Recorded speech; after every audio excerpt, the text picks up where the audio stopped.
guys, Risque here, and welcome back to Phoenix Wright, Ace Attorney. So, last we left off, we were on our second case, where we've met some colorful characters, to put it lightly. And so yeah, we're gonna go ahead and go back to the detention center, fill Maya in on the bad news. September 6th, 3:42, detention center visitors room. Hiya. Oh, you're back. Did you find the lawyer? Well, what do I tell her? We'll see. Just be honest. I really don't think you should use that guy. He didn't seem healthy. He was all skin and bones. What really happened? You don't mean he refused to help? Or... I see. I've been abandoned then. Hey, it's okay. Could you tell me about the day of the murder? Sorry, I know it must be hard. No, it's okay. All I've been doing the last few hours is talking about it. I've kind of gotten used to it. Let's see. That morning, I got a call from my sister. She wanted me to hold on to a piece of evidence for an upcoming trial. That's the thinker clock that Larry made. It practically qualifies as a serial murderer by now. So then, when did you arrive at the office? It was right around 9 o'clock. The lights were off, and I could smell blood. Then I found her. My sister. Thanks, Maya. That's all I need to hear for now.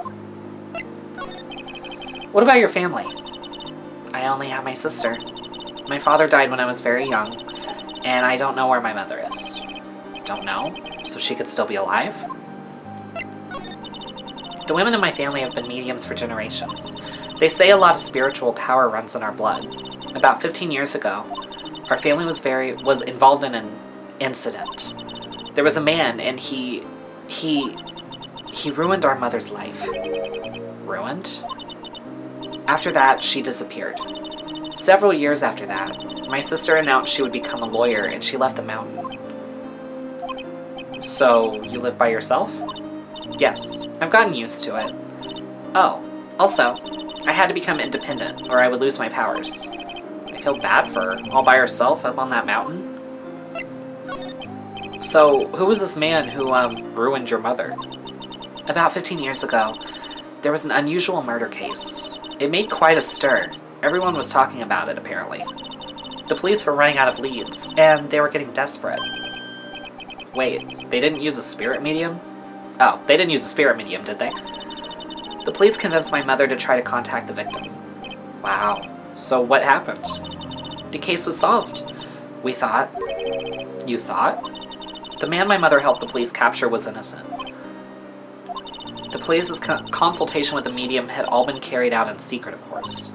But a man found out about it and leaked it to the press. He told all the papers that my mother was a fraud, and the media jumped on it big time. She, my mother, became the laughingstock of the nation. I see. White. Excuse me? White? That was his name. My sister told me. White? Just a little longer now before the state-appointed lawyer comes, I guess. 4 p.m. Time's up. What should I do? Do I just leave her and go home? No, we're defending her, whether she likes it or not. I've made up my mind. I'm going to defend you whether you want me to or not. Why? Why? Well, I can't abandon you. No one is as sad as a person without any friends. I know, I've been there, a long time ago. Aww. Why did I become a lawyer in the first place? Because someone has to look out for the people who have no one on their side. Maya, I won't abandon you. You can count on me. That's so kind of you.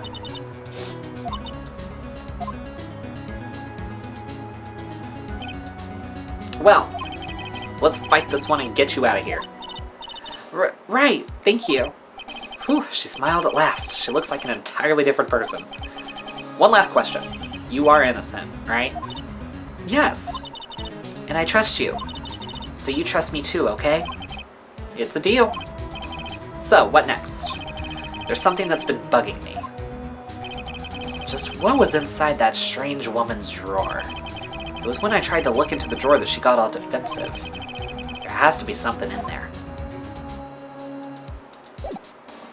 Can I present her with her phone? Hey, I got your cell phone back. Oh, say, can I listen to my sister's voice? Go for it. Maya's eyes closed. She listened to every word with such intensity. Before long, tears began to roll down her cheeks. Thank you.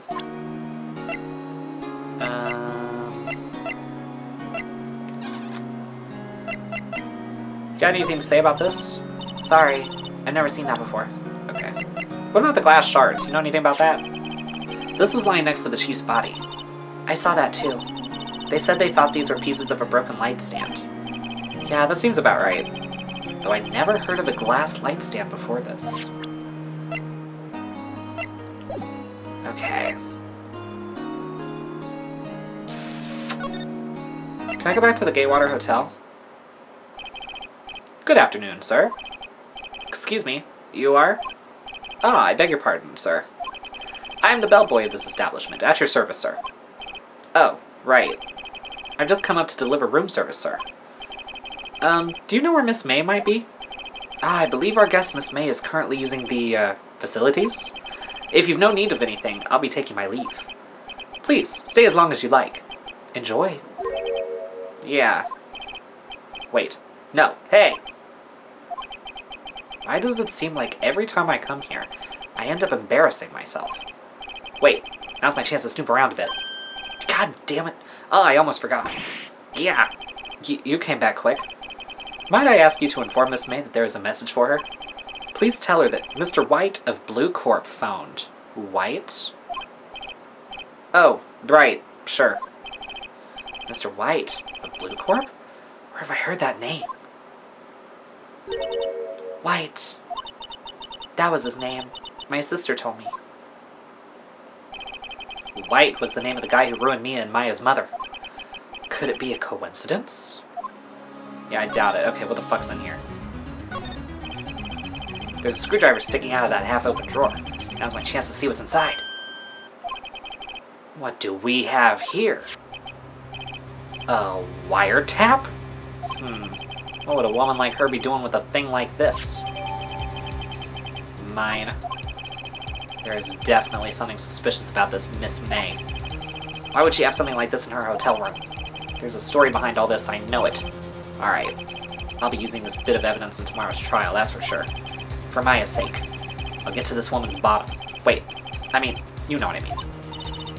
Oh, bellboy. Still there? Uh-oh. Time to scram. I look forward to tangoing with you tomorrow, Miss May. In court. To be continued.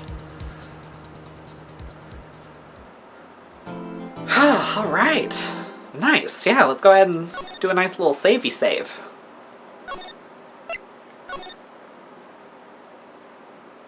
Dope. September 7th, 10 o'clock a.m. District Court. Courtroom number 1. Court is now in session for the trial of Miss Maya Fey. The prosecution is ready, Your Honor. It's just like, I know they want to pin each other up against the wall and just go at it. I support it 1000%. The defense is ready, Your Honor. Miles Edgeworth. You better not show any signs of weakness today or he'll be on me in an instant. Mr. Edgeworth, please give the court your opening statement. Thank you, Your Honor. The defendant, Miss Maya Fey, was at the scene of the crime. The prosecution has evidence she committed this murder. And we have a witness who saw her do it. The prosecution sees no reason to doubt the facts of this case, Your Honor. I see. Thank you, Mr. Edgeworth. Let's begin, then. If we may call our first witness, Your Honor. The prosecution calls the chief officer at the scene, Detective Gumshoe. Witness, please state your name and profession to the court. Sir, my name's Dick Gumshoe, sir. I'm the detective in charge of homicides down at the precinct, sir. Detective Gumshoe, Please, describe for us the details of this murder. Very well, sir. Let me use this floor map of the office to explain.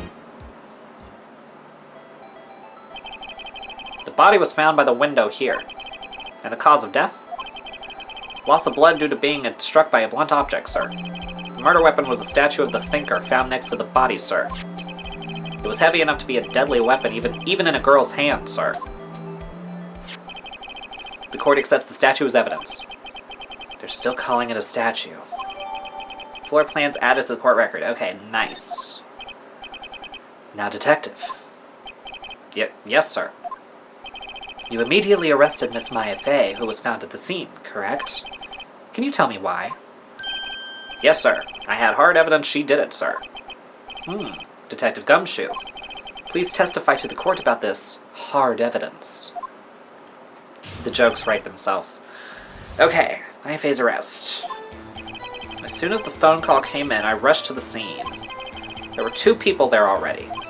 The defendant, Miss Maya Fey, and the lawyer, Mr. Phoenix Wright. I immediately arrested Miss Maya Fey.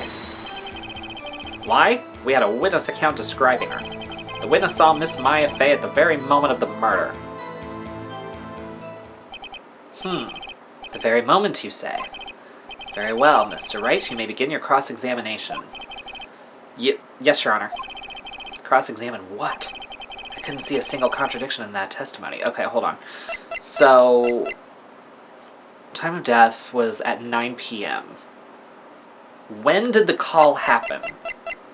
Because that might tell me more. Whoosh. Smack. Hey, Maya just threw something at me. What's this? When my sister couldn't find any contradictions in a witness's testimony, she would bluff it and press the witness on every detail. The witness always slips up and says something wrong. It worked lots of times. I should have expected Maya would know some of her sister's tricks. Alright, let's give this a try. Something the matter? No, Your Honor. I'd like to begin my cross-examination. Okay.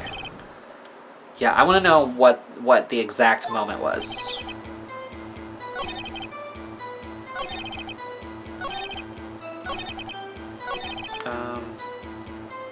Yeah, let's press him on that. Hold it. Hold on just 1 second.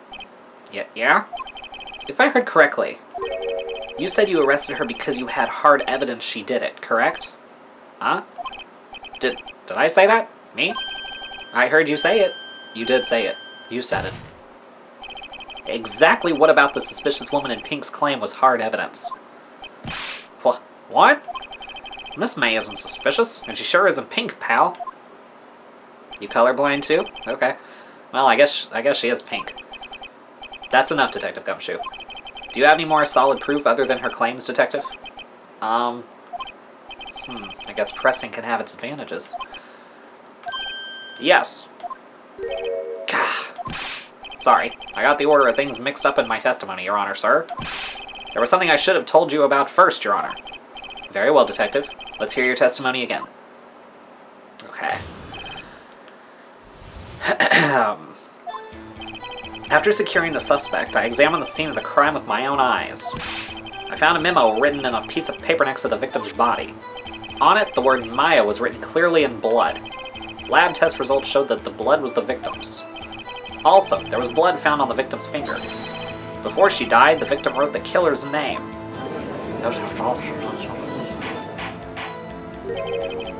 How you like that? That's my hard evidence. Okay. Before we begin cross-examination, I have a question for you, Detective. Your Honor? Why didn't you testify about this vital piece of evidence the first time? I know. I'm real embarrassed I forgot about it, Your Honor, sir. Try to be more careful. Very well. The defense may begin its cross-examination. Ah, shit. Okay, I'm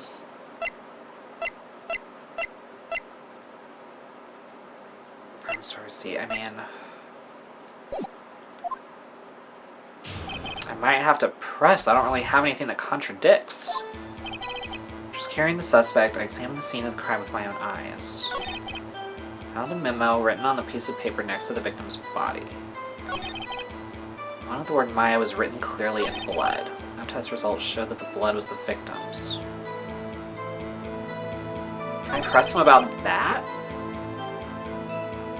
So there's blood found on the victim's finger.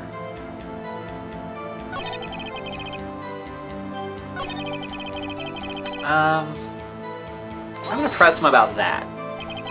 On which hand was the bloody finger, Detective? The right hand. She was right-handed.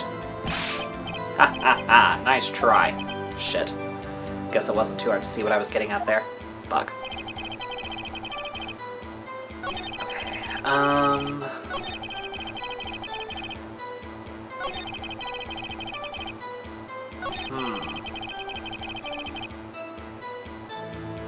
Let me press him on that.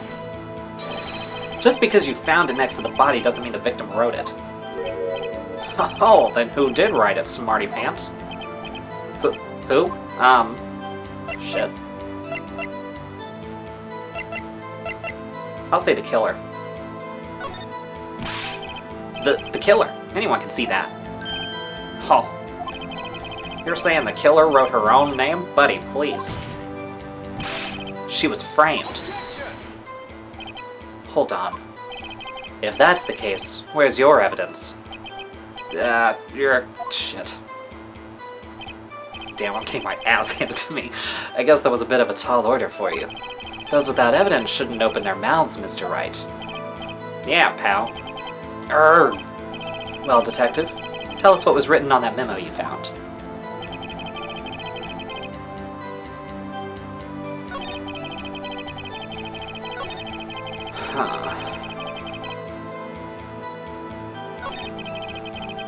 I mean, I technically found that, but it's fine.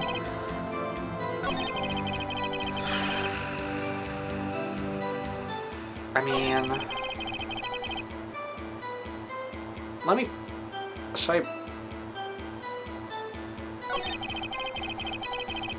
Let me press him on this, I don't know. What kind of tests were these again? Huh? What kind? Well... I hear they take the, little bits in the blood, the, hermogoblins, hermogoblin vomit.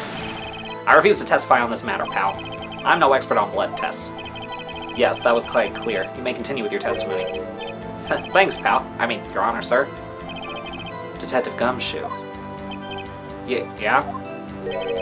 I look forward to your next evaluation, as should you. Oh. That was a mess.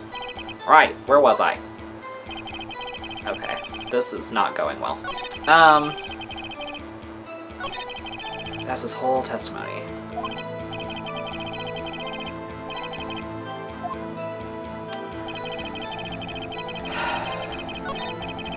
I mean...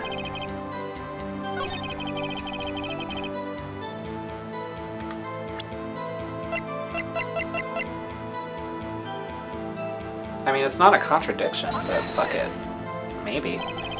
This evidence clearly reveals the contradiction in that statement, Your Honor. How exactly are that evidence and the statement just now related? They aren't, are they? Shit. Not at all. Mr. Wright, please think the facts over before making accusations. Okay. I don't think that won me any points with the judge. I am... a little confused. Hold on. Let me press him on it. Maybe that's what I need to do. Do you have proof it was Mia who wrote that? Of course I do, pal. Uh-oh. You sounded pretty confident. This might not be good. Oh.